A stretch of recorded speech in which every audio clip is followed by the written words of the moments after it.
Bon, là c'est l'heure de la petite vidéo du jour. Contre-cloison. Voilà, montage derrière moi. Donc, comment se monte une contre-cloison avec des montants? It's double montant pour une contre-cloison et pas simple montant. Because simple montant, c'est dans votre cloison normale.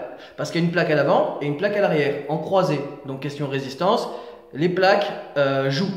On double les montants dans les cloisons que par rapport à une certaine hauteur, justement par rapport à la flexion. Mais sur un montage standard, plafond 2,50 m à 2,70 m, les cloisons normales, simple montant.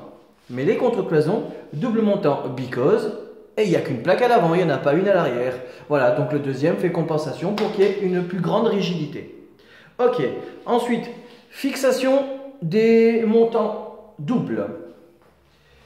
Il faut une vis en haut sur le montant de droite ou de gauche, comme vous voulez, et à l'inverse, l'autre côté. Donc si on met une vis d'un côté, en bas on met une vis de l'autre. On n'est pas obligé de visser les deux et visser les deux, sachant que c'est juste pour maintenir les rails à la bonne dimension, parce que quand vous allez venir avec les plaques, comme vous allez les choper avec les vis, de toute façon ils ne bougeront pas de position. Voilà, c'est pas ces vis d'en haut et ces vis d'en bas qui vont faire la résistance du montant.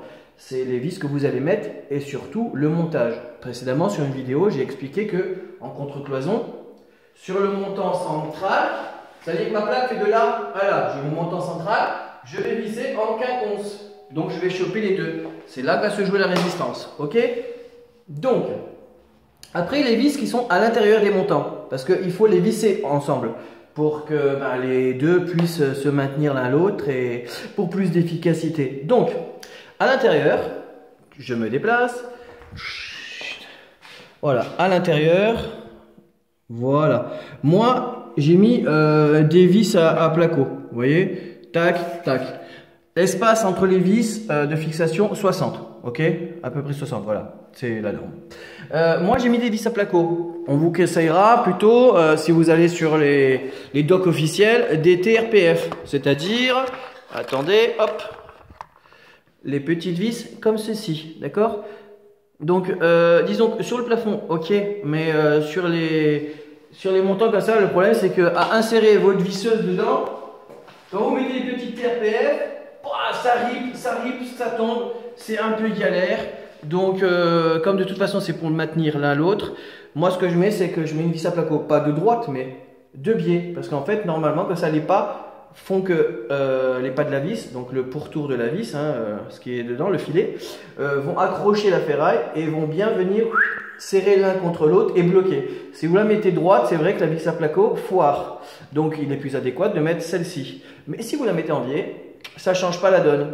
Ça fait une bonne prise et ça les maintient et ça ne foire plus. Et c'est surtout plus facile à mettre parce qu'on ne ripe pas dans le montant au risque de se couper ou quoi que ce soit et de se faire chier la vie parce que ça passe son temps à tomber.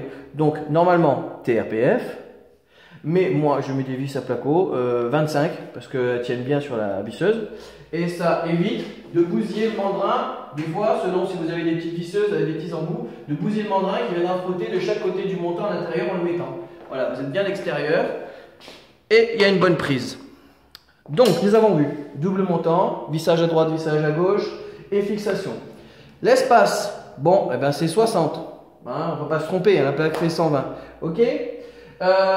Ensuite, on voit ici, il se trouve que j'ai fait la vidéo aussi parce que là, justement, on est dans un montage idéal. On a une porte à côté. Donc, vous voyez, j'ai mis un montant au départ. On va se repositionner. Venez avec moi. Ouais, caméraman, ouais, je te remercie, ouais, merci caméraman. Ok, nous sommes dans la porte, donc je suis parti d'un montant et c'est lui qui va faire mon départ. Pourquoi? Parce que lorsque ma plaque je vais la poser, je vais me servir du fait qu'elle est bien nickel, bien droite sur le démarrage pour être sûr que mon aplomb et ma joue d'appui va être nickel. Voilà, pourquoi. Ensuite, si vous voyez la poste que j'ai au-dessus, c'est un rail qui se positionne comme ça et j'ai fait la partie basse vers le bas et non pas vers le haut. Je voulais pas que les ailettes se croisent, même si on les coupe, et que ça fasse des décalages. Là, en fait, on renforce le système.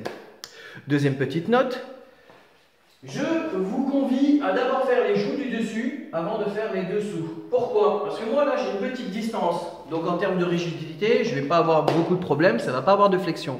Mais vous, si vous avez genre une vieille rénovation, c'est le cas. Génial, ça tombe bien, regardez.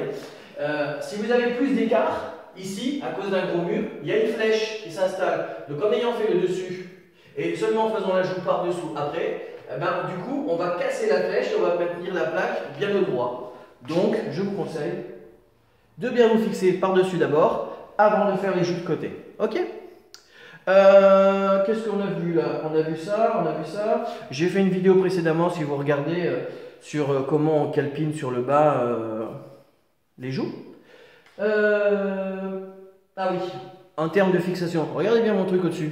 J'ai pas rajouté de renfort.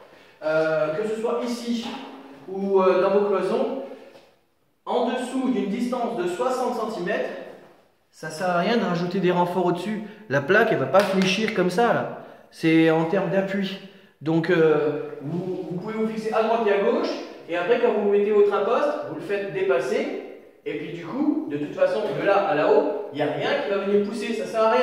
Lui, il ne va pas bouger. Hein. Quand vous allez visser la plaque, elle va être droite, hein. Et quand vous allez mettre la joue du dessus, et que vous allez la visser ensemble, hein, il y en a une qui va maintenir l'autre, donc elle sera de toute façon droite. Il n'y aura pas de flèche, hein. Ça sert à rien de mettre des montants et bousiller les ferrailles pour rien. Si vous avez une petite chute à passer, voilà, si ça vous fait plaisir, mettez-le. Ça ne sert strictement à rien. Ok? Donc, on a fait un petit peu le tour. Si je vois autre chose, je vous informe.